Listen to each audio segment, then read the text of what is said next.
네, 안녕하세요. 네, 이번 주 강의는 직장 내 정치 심리 이제 형식적으로 마지막 주차 강의가 되었는데요. 목표를 보시면은 행복한 삶과 인간관계가 되겠습니다.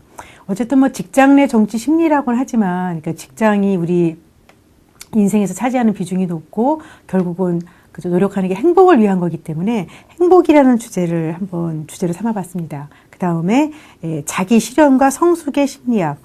행복을 위해서는 성숙이라는 주제를 빼놓을 수가 없겠죠, 그렇죠? 같이 한번 맞물려서 전개를 해보겠습니다.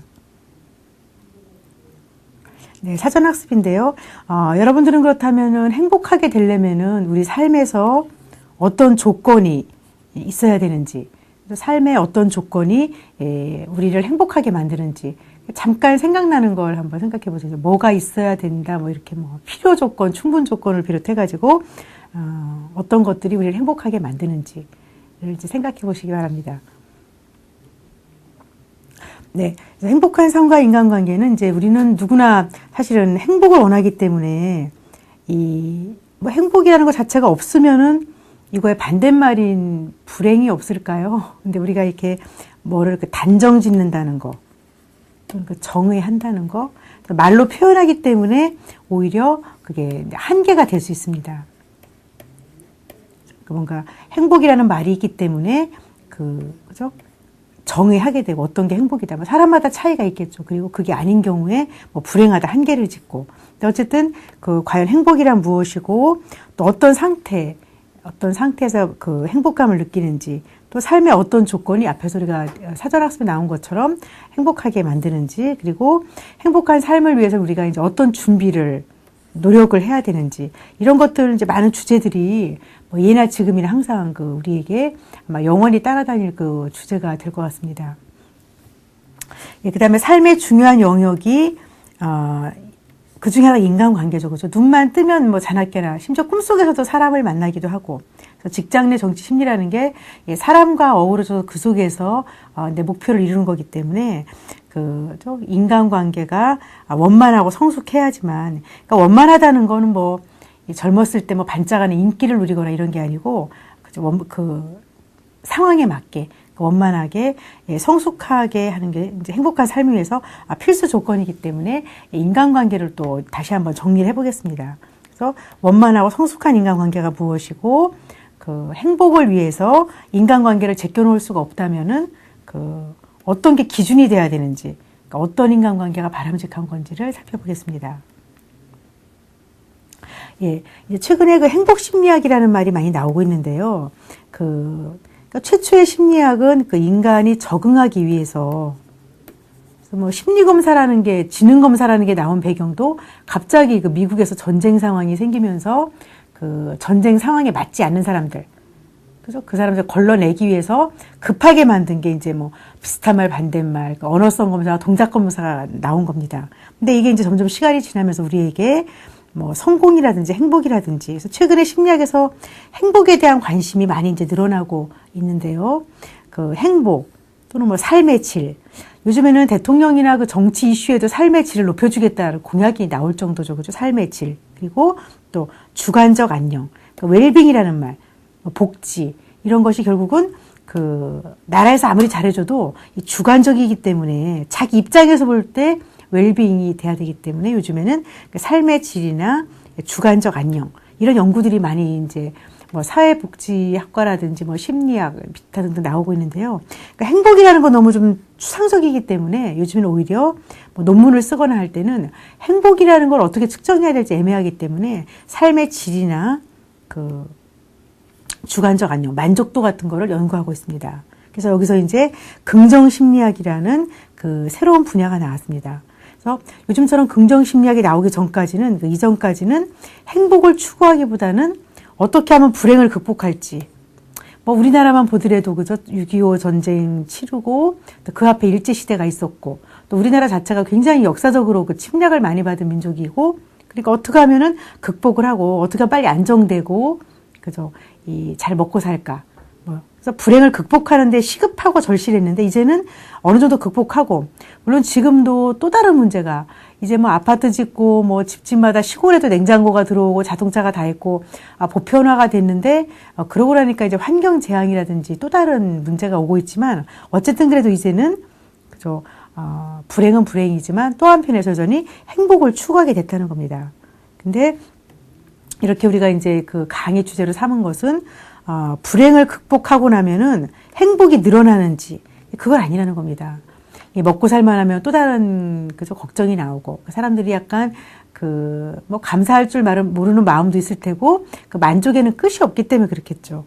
그래서 행복은 삶에서 누릴 수 있는 긍정적인 경험을, 우리가 앞에서 많이 강의한 것처럼 내가 주도적으로 원칙을 가지고 적극적으로 노력해야지만 그게 끊임없이 이어진다는 겁니다. 그래서 긍정적인 경험이 나왔죠, 그죠? 그러니까 긍정적이라는 거 하나만 봐도 하루 24시간이 노력하기에 많은 시간이 아니기 때문에 상대방 비난하거나 트집 잡는 시간에, 그죠? 상대방 장점을 보고 나의 장점을 키우는 데 더 초점을 맞추는 게 유리하다는 것입니다. 그래서 행복과 주관적 안녕이 이제 주제로 나오고 있는데요. 그러니까 우리 사회에서 지금 웰빙이라는 말이 뭐 그 먹거리를 비롯해가지고 뭐 주택도 뭐 웰빙 주택 많이 나오고 있는데요. 그러니까 과연 어떻게 사는 게 잘 사는 거고, 행복하다는 거는 삶의 상태가 어떤 걸 얘기하는 건가? 또 행복한 사람은 어떤 특성을 가지고 있는지, 또 어떤 나라가 행복할까? 가끔 그 국가별로 비교하는데 우리나라가 조금 삶의 만족도가 많이 후진국 수준으로 많이 떨어졌다고 그러죠. 자살이 많이 높고 굉장히 떨어져 있는데, 그만큼 이제 경제개발되고 나서 살만하니까 이제 그 눈이 좀 높아졌다가 다시 어떤 뭐 실직이라든지 환경의 그런 변화들에 따라 가지고 좀 충격에서 오는 그런 부작용이라고 볼 수 있습니다. 그래서 연구자들이 연구를 해보니까 인구 사회학적 변인, 그러니까 인구 사회학적 변인은 뭐예요? 사람들이 뭐 남자 여자의 차이, 또는 경제 수준, 뭐 교육 수준, 뭐 이런 거 차이, 그러니까 경제, 돈이 많은 사람이 행복한가, 더 많이 배운 사람이 행복한가, 뭐 이런 거. 그러니까 이런 게 삶의 만족도에 영향을 주는 일반적인 요인이기도 하지만, 또 다른 거, 더 중요한 것은 그 사람 입장에서 이 주관적인 행복이 더 중요하기 때문에 이런 인구 사회학적인 변이만 가지고 설명하는 데는 한계가 있다는 것입니다. 그래서 최근에는 개인의 행복에 영향을 미치는 심리적인 요인, 그러니까 그 사람 안에 들어가 봐야 되겠다. 그러니까 똑같은 집안에 태어나도 똑같은 뒷바라지 받고도 행복한 사람이 있고 아닌 사람이 있고, 그래서 주관적인 심리적인 걸 활발하게 연구를 하고 있는데요. 그래서 이렇게 연구할 때 우리가 행복이라는 용어보다는 이게 막연하기 때문에 주관적인 안녕, 삶의 질, 삶의 만족도, 이렇게 좀 약간 그죠, 객관화 시킬 수 있는, 그래서 검사 문항으로 만들 수 있는 삶의 만족도 같은 거 측정할 수 있죠, 그죠? 여러분은 뭐에 만족하십니까? 이렇게 문항으로 점수 1, 2, 3, 4 이렇게 매길 수가 있고 하기 때문에 이렇게 특수한 용어로 측정을 하고 있습니다. 예. 그래서 이 주관적 안녕은 어쨌든 지금까지 밝혀진 바에 의하면은 뭔가 그 사람 입장에서, 남이 볼 때는 뭐 아직까지 전셋집 살고 아직 애들도 뭐 대학교 안 갔고 고생하는 것 같은데, 그 사람이 굉장히 그 만족도가 높아요. 삶의 만족도가 이만하면 살만하다. 그래가지고 들어가 봤더니 그 사람이 긍정적인 정서가 많다. 굉장히 그 사람이 태도가 긍정적이라는 거죠. 매사에 그게 많고, 부정적인 정서가 적다. 그러니까 긍정이 더 많다는 거예요. 그리고 삶의 만족도가 높은 사람, 이런 사람들이 주관적으로 난 이만한 웰빙, 행복하다고 느낀다는 겁니다. 그래서 다시 요소들을 쪼개 봤습니다. 분석을 해보니까 그러면은 주관적인 안녕에 영향을 주는 긍정적인 정서, 유쾌한 정서는 뭔가?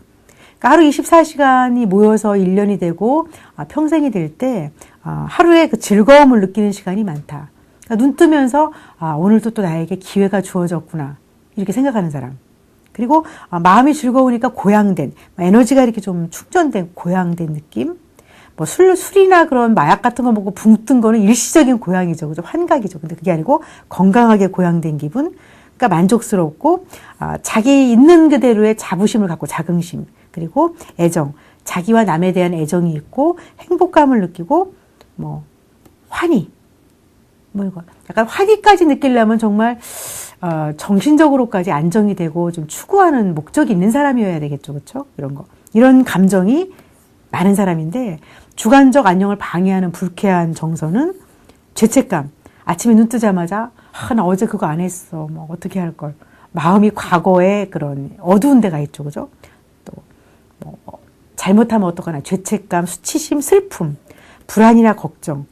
불안이나 걱정이 쌓이다 보면 분노가 날 수 있죠. 그죠? 내가 왜 이래야 되나, 뭐 이렇게. 스트레스, 우울감, 그리고 남이 잘 되는 거에 대한 질투, 뭐 이런 거. 그래서 굉장히 이거 서로 상반되죠. 그렇죠? 그래서 이 행복한 사람이 이게 절대 없다는 게 아니고 이게 더 많다는 거죠. 그렇죠? 상대적으로. 그래서 삶의 만족도는 삶의 변화에 대한 욕구.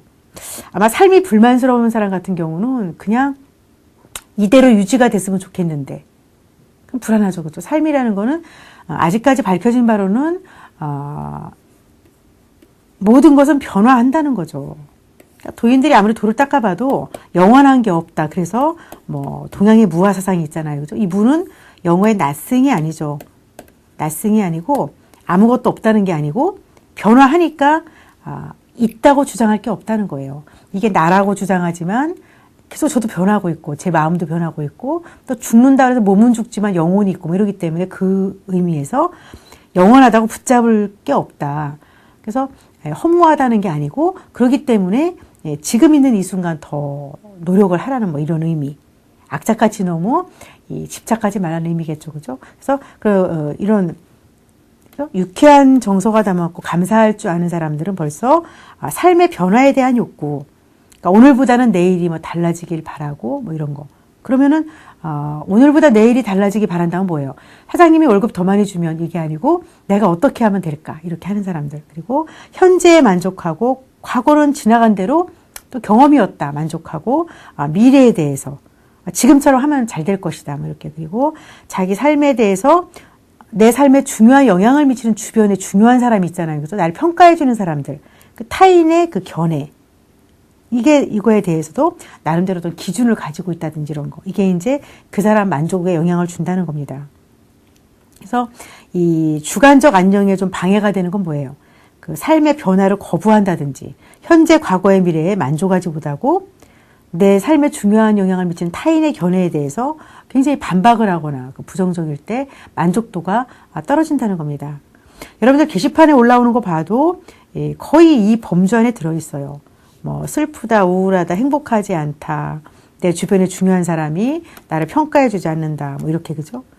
그래서 이제 그러면 어디에서 우리가 만족을 많이 찾고 있는지, 뭐 일과 직업이겠죠. 우리 직장 내 정치 심리 일과 직업, 그리고 가정과 여가 생활과 건강, 또 재정 상태와 나 자신과 또 내가 소속한 집단, 여기서 삶의 만족도를 우리가 추구하고 있습니다.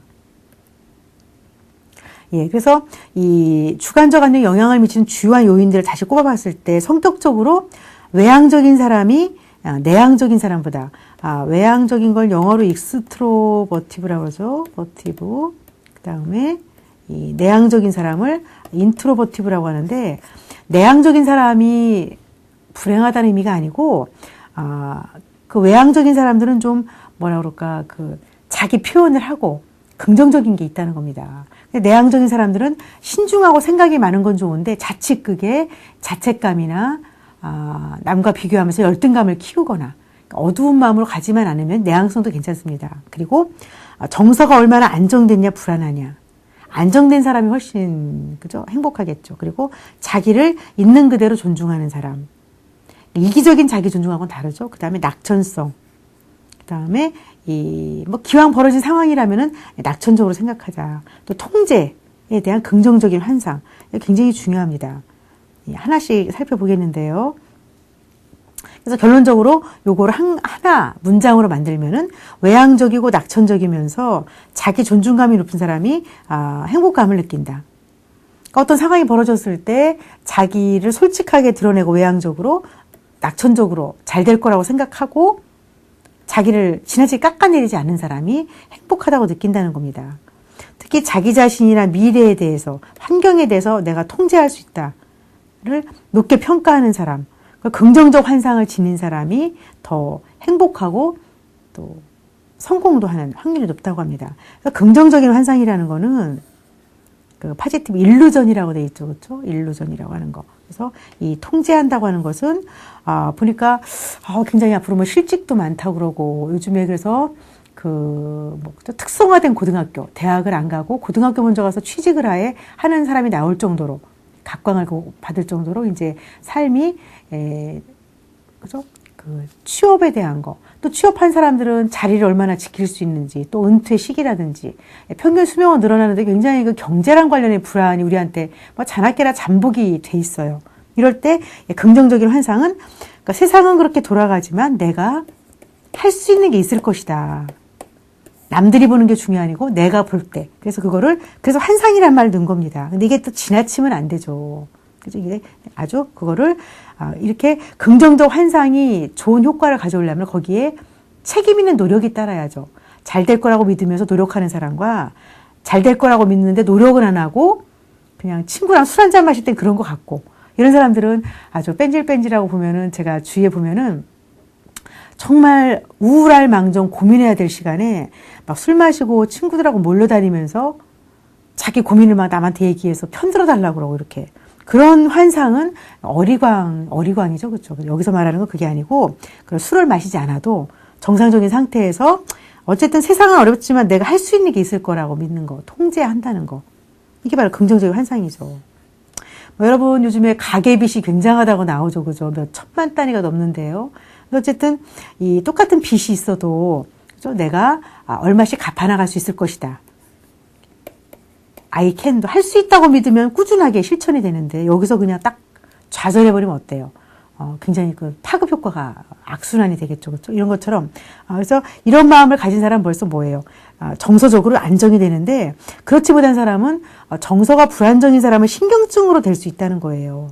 그럼 불행하게 느끼고. 그러니까 신경증이라는 건 이제 노이로제라고 하는데 이게 전혀 없는 게 건강한 게 아니고 그러니까 우리가 이게 다 있지만 좀 적당하게 조절을 해야죠. 그래서 이게 불행해지지 않을 정도로.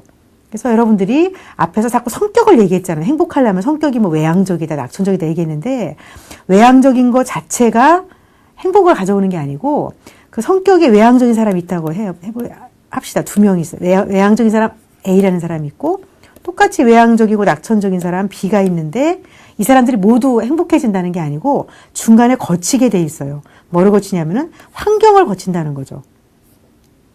눈 뜨면 환경을 만나잖아요. 그죠? 가족과 직장과 사회. 환경을 만나는데 A라는 사람은 낙천적이기도 하지만 환경을 대할 때 나의 상사 부장님의 그 잔소리나 그런 까다로움과 솔직히 뭔가 좀 어떻게 저런 분이 부장이 됐을까 싶지만 여기서 그 환경을 만났을 때 그 사람이랑 환경 만났을 때 상대방을 비판하고 성격은 외향적인데 그러니까 외향적인 사람이 상대방을 싫어하면 어떻게 해요? 여기저기 말하고 다니고 막 이러겠죠. 그죠? 그러면 결국은 여기서 이 행복적으로 가기가 어렵다는 겁니다. 그러니까 외향적이라고 무조건 가는 게 아니고 환경을 만났을 때 이 외향적인 거를 어떻게 쓸 것인지. 근데 B라고 하는 사람은 어떤 상대를 만나든 까다롭든 모자란 사람을 만나든지 간에 흔들리지 않고 자기 원칙을 가지고 내가 할 거를 열심히 하는 사람은 정말 그 외향적인 성격이 좋게 작용해서 성공할 확률이 높다는 겁니다. 근데 제가 볼 때는 이게 주로 서양에서 연구가 많이 돼 있어가지고 그러니까 우리나라 사람들은 좀 내향적인 사람이 많잖아요. 그렇죠? 요즘 물론 아이들 보면 굉장히 방방 뜨고 외향성이 많은데 대체로 내향적인 사람이 뭐 점잖다 이래놔가지고 연구가 여기서 말하는 외향이 꼭 그렇게 밖으로 밖에 발산하고 이런 것만은 아닐 수가 있다는 걸 좀 참고하셨으면 좋겠습니다. 예, 그래서 이 주관적 안녕에 영향을 미치는 요인에서 맨 처음에 그 성격에서 외향적인 게 나죠. 외향적이고 조금 그 자신감 있는 사람. 할 수 있다고 믿는 사람이 행복할 확률이 높다. 그 다음에 이제 건강 중요하죠. 밀접하죠. 아주 그죠? 아무리 내가 외향적이고 할 수 있다고 믿어도 덜컥 큰 병에 걸리면 뭐예요? 목표 달성에 방해가 된다. 왜냐하면은 사람은 정신이 있는 존재지만 몸이 망가지면 안 돼. 두 개가 상호작용하는 거죠. 그죠? 그래서 결국, 근데 여러분들이 조금 내가 신체검사 받았더니 어디가 안 좋다 하더라. 그렇다고 해서 행복하지 않은 게 아니고, 질병이, 몸의 질병이나 마음의 질병, 노이로제가 어느 정도 있어도 그게 얼마나 만성적인지, 그러니까 만성으로 가서 뭐 입원할 정도만 아니라면 또 극복을 할 수 있는 거죠. 그래서 이런 질병이 적응 능력에 따라 적응력에 영향을 많이 미치기 때문에 여러분들이 평소에 그 몸과 마음의 건강 관리를 항상 시간이 없고 돈이 없다고 하지 마시고 그럼에도 불구하고 이 틈틈이 보수 공사를 하셔야 된다는 겁니다. 그다음에 경제 수입도 중요하겠죠. 일단 기본적으로 먹고 사는 거에 대해서 이게 안정이 돼 있어야 되기 때문에 그래야 목표 달성에 도움을 주기 때문에 영향을 주는데 절대적인 것은 아니고 이 욕망이 만족된 다음에 집만 사면 했는데 집 사고 나면 뭐예요? 그게 미미한 영향을 별로 안 끼친다는 겁니다. 그래서 국가별로 개인별로 조사를 해봐도 평균 소득이 늘어난다고 우리나라가 뭐 2만 불 시대 앞으로 이제 2040년도가 되면 4만 불 시대가 된다고 하는데 그때가 돼서 꼭 행복이 증가하는 건 아닐 수 있다는 겁니다. 그러니까 그게 따라서 증가하려면 나머지 요인들이 또 성숙되게 밸런스를 맞춰줘야 된다는 거죠. 그래서 가끔 뭐 로또 같은 거 된 사람들이 오히려 더 안 좋아졌다고 하는 경우는 그 돈이 많아진 게 문제가 아니고 뭐예요? 그 중간에 있는 그 돈을 다룰 수 있는 그 주인공이 사람인데 사람이 그 돈만큼 커지지 않을 때 사람이 치여가지고 오히려 부작용이 날 수가 있겠죠. 그 다음에 종교. 뭐 어떤 종교든지 간에 그 종교는 삶의 의미를 제공하기 때문에 위기에 처했을 때 도움을 주고 또 집단적으로 소속감을 주죠. 그죠? 내가 누군가에 대한 어떤 게 잘 사는 거다 뭐 이런 지침을 마련해 주니까. 그리고 사회적으로 서포트를 많이 받죠. 일주일에 한 번씩 교회나 그런 뭐 성당 또는 절에 감으로써. 그래서 특히 사회적 지지가 부족한 사람들일수록 뭐 이민 간 사람들이라든지 굉장히 그죠? 무리를 지어가지고 종교가 있으면 더 뭉치기 쉽습니다. 그러나 이것이 개인에 따라 다르다는 거죠. 그리고 한편으로 또 약간 미성숙한 종교 집단에 들어가게 되면은 오히려 만족을 떨어뜨릴 수가 있죠. 그러니까 어떤 집단에 들어간다고 하는 건 뭐예요? 동조 현상을 일으키죠. 그들을 따라서 해야 되는 것 같은 이런. 베트남전이나 그런 이라크전 같은 그 여러 나라 파병이 된 그런 전쟁에서 뭐 주로 이제 영화에는 미국 장면들이 많이 나오지만 베트남전에서 우리나라도 그들 못지않게 포로를 잡아놓고 잔인한 행동을 많이 했다고 그러죠. 그 디어헌터인가요? 그런 영화에 나오죠, 그죠? 그러니까 베트공을 잡아놓고서 그 권총에다가 뭐 총알이 5발 들어간다면은 한 발만 넣어놓고 게임을 하죠, 백인이, 그죠? 이 포로를 놓고 이번에 총알이 나와서 얘가 죽을 거냐 안 죽을 거냐. 그러니까 포로는 얼마나 무섭겠어요. 그죠? 내가 분명히 5번 중에 1번은 죽을 것인데 그걸 가지고 상대방들을 내기하고 있다. 그러니까 평상시에는 상상할 수 없는 잔인한 행동을 가지고 이제 심리학자들이 연구를 하게 됩니다. 그 게임을 한 장병들만 잔인한 것인지, 그 미국 사람들이 특별히 잔인한 것인지. 근데 결론은 전쟁이라는 상황이 그렇게 만들었다는 겁니다. 그러니까 전쟁이라는 상황에서는 주로 명령과 복종인데 뭐 밖에 외출할 수도 없고 내가 죽을 수도 있고. 이러기 때문에 굉장히 급박한 상황에서 사람들이 그 명령에 그 복종하는, 터무니없이 복종하는, 아무리 배운 사람도, 그리고 다른 사람을 자꾸 따라하려고 하는, 거부하지 못한다는 거예요. 그래서 그런 잔인함이 나올 수, 인간은 굉장히 그러니까 불합리한 점이 많다는 게 심리학자들이 큰 사건이 있을 때마다 많이 밝혔는데, 이런 종교적인 것도 마찬가지로 정말 미성숙한 종교 집단을 만나면 뭐예요? 그 안에서 어떤 복종, 동조에 휩싸여가지고 이 만족도를 떨어뜨릴 수도 있습니다. 또한 이제 결혼이라는 것도 중요하죠. 뭐, 이 하늘 아래 있는 모든 만물이 그저 꽃도 암수가 있고, 뭐, 암수가 만나 사는 게 자연스럽다는 얘기겠죠. 또 그래야 또 종족이 번식하고. 근데 이제는 시대에 따라 뭐 독신자가 많아지는데, 어쨌든 조사를 해봤더니 지금까지 일반적으로 결혼한 사람들이 삶의 만족도가 더 높고, 물론 바가지 긁는 마누라 준 사람이 노총각한테 야 네가 낫다 그럴지 모르지만 또 그건 아니죠, 그렇죠? 장단점이 있겠죠. 근데 어쨌든 혼자 사는 사람 중에는 독신녀보다 독신 남자가 더 그 만족도가 낮다고 합니다. 그러니까 여자들은 혼자 살아도 그래도 자기가 의식주를 하고 하기 때문에 이제 보호를 자기가 하는데, 남자들 같은 경우는 서포트가 없기 때문에 만족도가 좀 낮다는 거. 근데 시대에 따라 차이를 봐서 앞으로는 이제 뭐 워낙 골드미스다 뭐다 하면서 시대가 변하니까 좀 차이가 있을 수는 있습니다. 예. 그 다음 나이가 젊으면 더 행복할까, 늙으면 어떨까 해봤더니 결국은 나이는 영향을 미치지 않고, 나이가 많아질수록 주로 50대가 넘을수록 특히 삶의 만족도가 높아진다고 합니다. 증가하고 떨어지지 않는다는 거예요. 특히 40대를 피크로 해가지고 애들 경제적으로 아이를 키우고 할 때 대학 가고, 40대에 굉장히 사람들이 만족도가 많이 떨어지고, 특히 남자들이. 그렇다가 50대가 지나면서 아이들이 차차 떨어져 나갈 때부터 만족도가 올라가고 사람이 적어도 50이 지나야 철이 들고 60이 넘어야 지혜가 나온다는 말을 들었습니다. 그래서 제가 살아보니까 40대가 되면 조금 아는 것 같지만 자기 고집이 남아있죠. 그죠?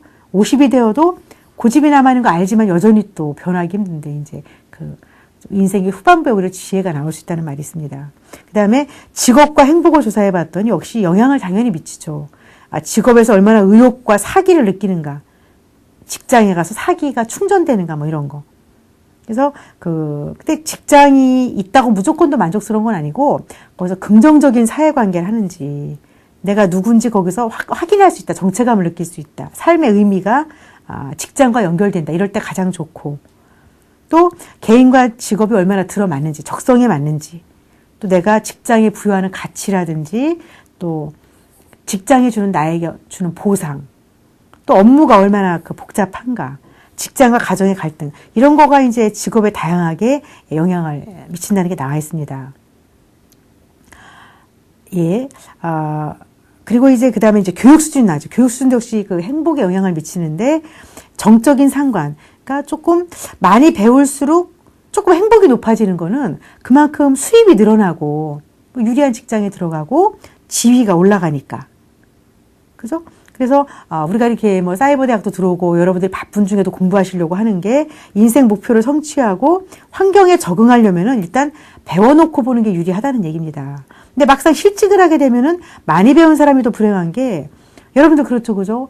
내가 정말 사이버 대학까지 졸업을 하면은 이렇게 뭐 더 승진할 줄 알았는데, 그때 뭐가, 그죠? 사회 변화가 생겨가지고 오히려 실직하게 됐다. 그런 일이 생기면 안 되겠지만, 그럴 때 기대했던 게 이루어지지 않기 때문에 더 많이 배운 사람들이 또 고통스러울 수도 있다고 합니다. 근데 어쨌든 배우는 거는 이제 계속 해놓으셔야 되겠죠.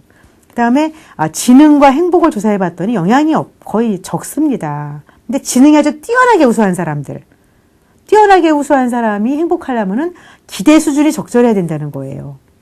그러니까 우리 어렸을 때 주변에서, 저는 61년생이기 때문에 우리 때만 해도 영재라는 말은 드물었고 가끔 천재라는 말이 나왔어요. 누가 천재다 뭐 이렇게. 근데 그 아이를 조사해 봤더니 나중에 아주 평범한 지방대학을 가고 만족스럽지 못하게 살아요.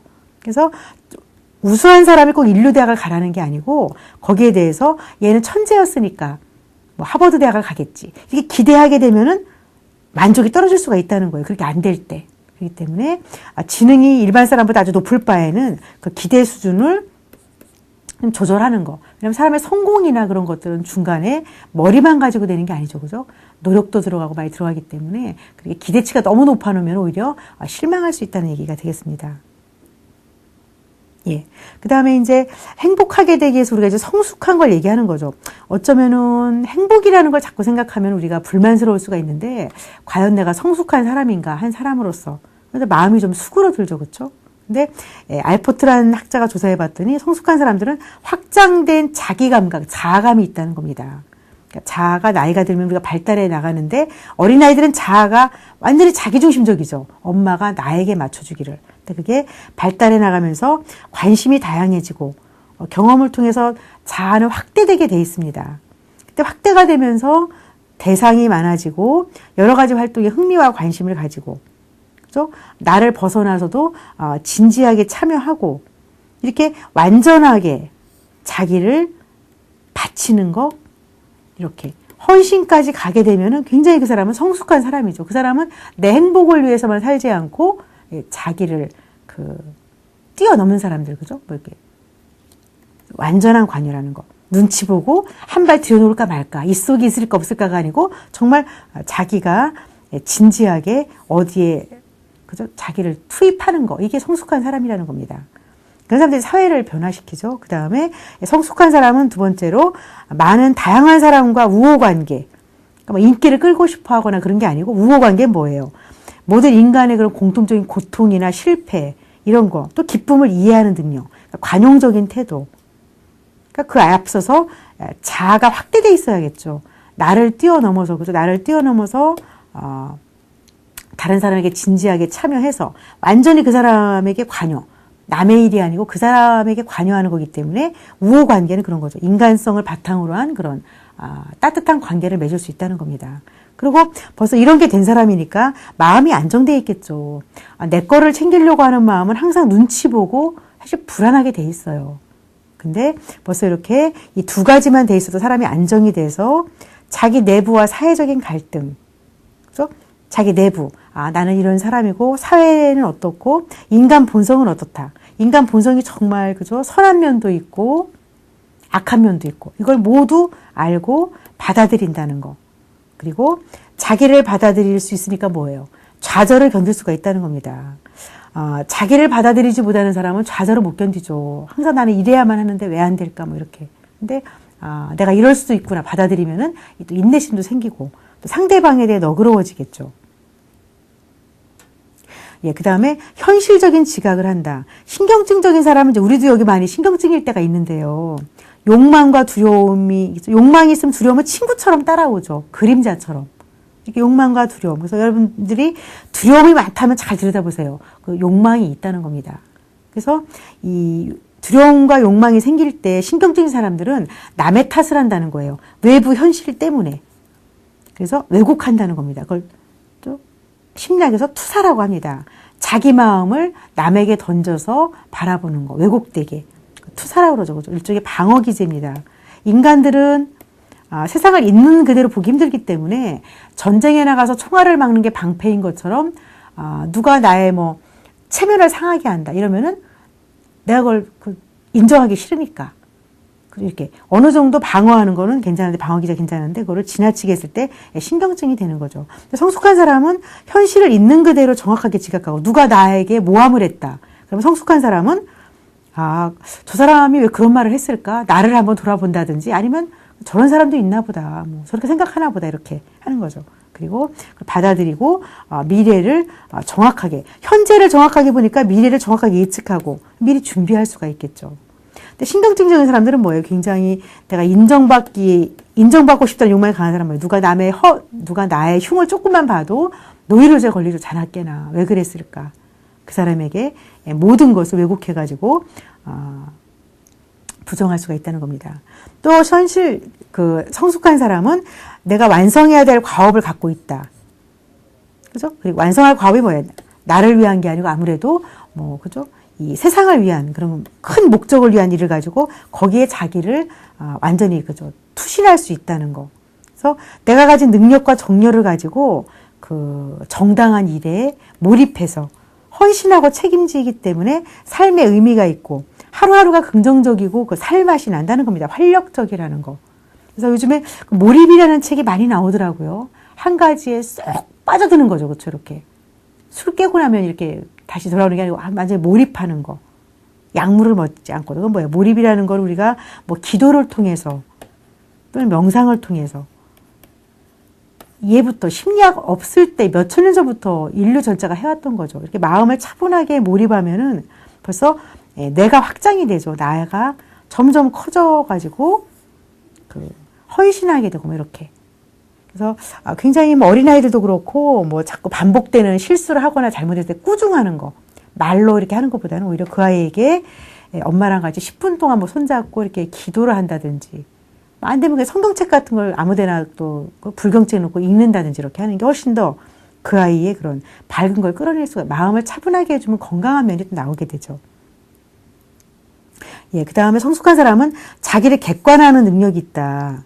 자기를, 여러분들이 지금 강의를 들으면서 할 수 있어요. 내 몸은 여기 있는데 내가 밖에서 나를 관찰할 수가 있죠. 내 모습을. 그래서 우리가 너무 나에 쏙 빠져갖고 사는 것보다도 그러니까 몰입이라고 하는 거는 집착하고 다르죠. 오히려 나를 벗어나서 바라볼 수 있는 능력이 몰입이죠. 그죠? 그래서 자기 통찰. 그래서 내가 누군지를 항상 이렇게 눈여겨보니까. 그죠? 다른 사람에 대해서 개방적이고 나의 부정적인 면을 상대방에게 덮어씌우지 않는다. 투사하지 않는다는 거예요. 내 마음이 이제 제가 이렇게 사이버 대학에 촬영하러 올 때 시간이 빠듯하게 오는 날, 오는데 이제 버스를 갈아타야 되는데 앞에 아줌마가 이렇게 짐을 들고 가다가 제 구두를 밟았다. 제 마음에 여유가 있는 날은 그러려니 하죠. 바쁘니까. 그리고 버스 탈 때 서두르니까 서로 그럴 수 있지. 근데 제가 마음이 그죠? 막 불안하고 막 그런 안정돼 있지 않은 날은 남의 탓을 하죠. 아, 이 아주머니 왜 이렇게 뭐 남의 발을 밟을까 미안하고도 안 하고 이렇게. 그래서 굉장히 내 마음이 시끄러운 사람은 자꾸 세상이 시끄럽다고 그러죠. 내 마음이 안정된 사람은 밖에 세상이 시끄러워도 거리를 둘 수 있는. 그게 바로 여유라고 그러는 거죠. 거리를 두는 거를. 그리고 자기 어리석음을 안다는 거. 이게 동에서 무지라고 그러죠. 그죠? 우리가 뭘 모른다 이런 말 하잖아요. 어떤 사람하고 다투다가 정 못 알아들으면은, 아이, 이게, 그죠? 안 되는구나, 이렇게. 그래서 이 어리석음이라는 거는 뭐 누구보다 교육이 모자라다 이런 게 아니고, 오히려 많이 배운 사람들일수록 너무 내가 안다는 거에 많이 집착을 하고 있는데, 이 무지라고 하는 건 주로 동양적인 그런 수행에서 많이 나오죠. 그죠? 근본을 모른다는 거죠.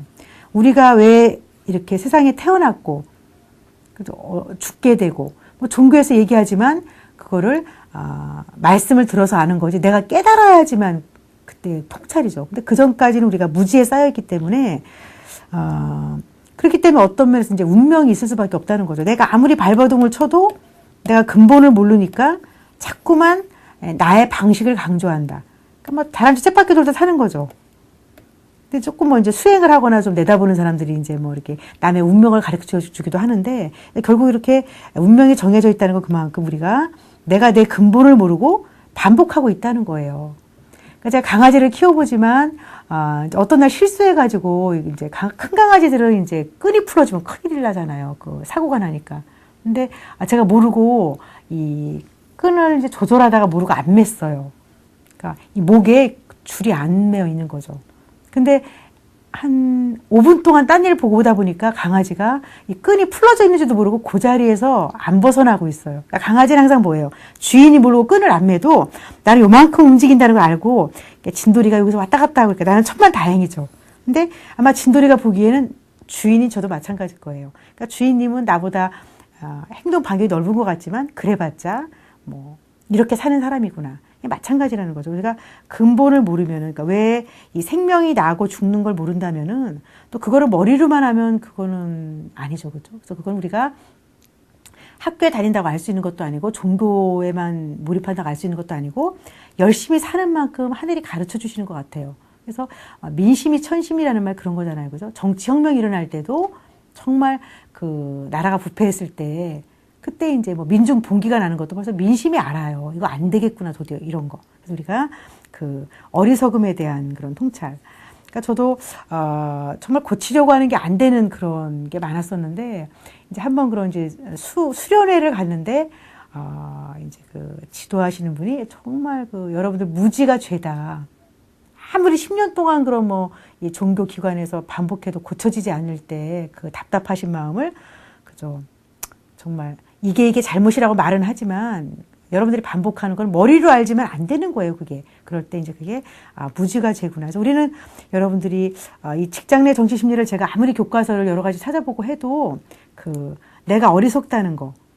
그러니까 내가 우리 직장에서 남보다 더 학위가 높고 이런 거가 무시한다는 게 아니고 그거는 그거고 아무리 학위가 높든 출세했든 내가 무지한 게 있다는 겁니다.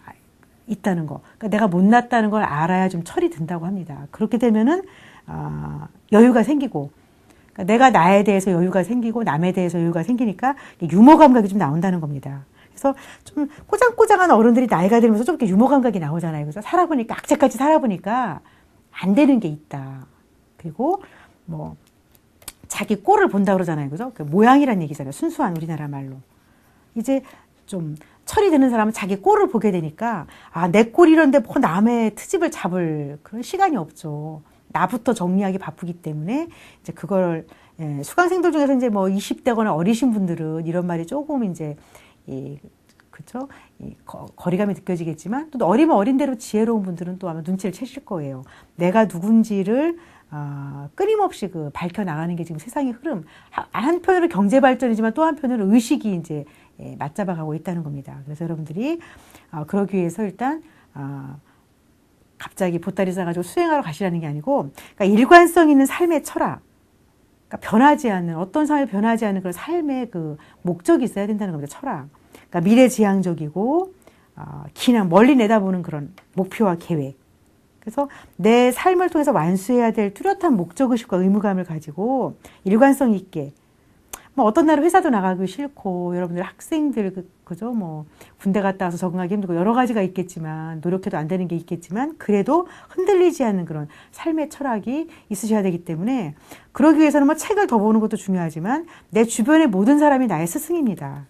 그래서, 특히 이제, 대인관계 많이 얘기했는데요. 그죠? 정말 가까이에 원수가 많죠. 그죠? 직장에서 보기 싫은 사람들. 절대 그 사람도 안 나가죠. 나도 안 나가고. 그럴 바에야 정말 정답은 아무리 싫은 사람도 저 사람한테 배울 게 뭐가 있을까? 정말 한 가지도 없는 사람이 없어요.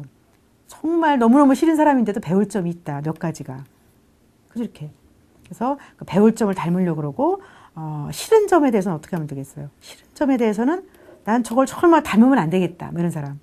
그러니까 저희 조직에 정말 교과서 같은 사람이 있어요. 아주 원리 원칙대로 탁탁 하는 사람이 있는데 단점이 절대로 자기 정보를 남에게 안 주고. 그러니까 저는 또 궁금한 게 많은 사람이라 힘듭니다. 정보 안 주고. 그러니까 그 사람의 장점은 뭐예요? 자기 거를 성실하게 하는 사람. 근데 그 싫은 점은 남에 대한 배려가 좀 부족해요. 자기 건 알아서 하는데. 남의 입장을 다 생각 안 해주고 자기 성실한 걸 강조하는. 근데 어쨌든 제가 볼 때는 저보다 훨씬 성실하기 때문에 이건 정말 배워야 되겠다. 근데 남의 입장을 생각하지 않는 거는 배우면 안 되겠다.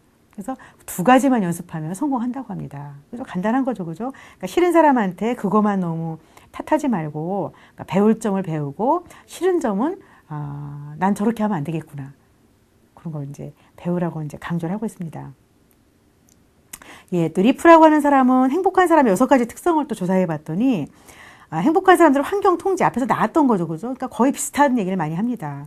내 욕구와 가치에 대해서 적합한 환경을 선택하고 창출해낸다. 그러니까 벌써 행복한 사람들은 나에게 맞는 걸 선택할 줄 알고 그러니까 허황된 꿈을 가지지 않고 그리고 또 거기에만 만족하는 게 창출, 창의적으로 뭔가 또 끌어내기도 한다. 다른 사람과 긍정적인 인간관계를 맺는다. 인기 있는 사람이라는 얘기가 아니고 남을 믿어주고, 그러니까 좋은 점을 믿어주고, 그러니까 그 상호 교환, 서로 만나면서 배울 점을 배우고 이렇게. 그래서 A, B라는 사람이 있을 때 한 사람만 그런 마음을 내도 이 사람이 바뀔 수밖에 없습니다. 둘 다 안 바꾸고 너만 바꿔라. 우리 모두 상대방 못 고쳐줘서 난리죠, 그죠? 자기 먼저 고치면은 따라온다는 겁니다. 그 다음에 자율성, 알아서 내가 내면적인 기준을 가지고 행동했을 때. 행동 안 하면 안 되죠. 그죠? 그리고 이제 외부가 바람직하지 않을 때 저항할 수 있는 용기도 있는 사람. 이런 사람이 행복하다고 합니다. 그리고 개인적으로 꾸준히 성장하려고 지속적으로 어제보다 분명히 오늘 뭔가 낫고 잠재력. 우리 안에 아직 나오지 않은 거를 뭔가 조금 나오고 있구나. 그러니까 새로운 경험을 너무 두려워하지 않고 개방적이고 발전과 성장을 위해 노력한다. 그리고 인생의 목적에서 의미를 찾고 신념, 흔들리지 않는 철학이 있다 그랬죠. 그죠? 일관성이 있다. 흔들리지 않는 그런 나침판이 있어야지만 깜깜한 밤에 등대가 있어야 배가 가는 것처럼 목적과 방향 감각이 있다. 이게 없으면 어때요? 결국은 돈이라도 많았으면 좋겠다. 근데 기회는 좀 줄어들고 불행하게 되겠죠. 그죠? 자기 수용, 나의 모든 것, 장단점을 수용하고 과거에 대해서 그래서 있는 그대로 그냥 흘려보낼 수 있는 이런 여유가 있어야 된다는 겁니다. 그래서 이번 시간에 우리가 행복한 그죠? 사람들 특성을 위주로 해봤는데 우리도 도전해볼 수 있겠죠, 그렇죠? 평가 문제들을 풀어보시고 다음 강의에서 나머지 내용들을 정리하겠습니다. 수고하셨습니다.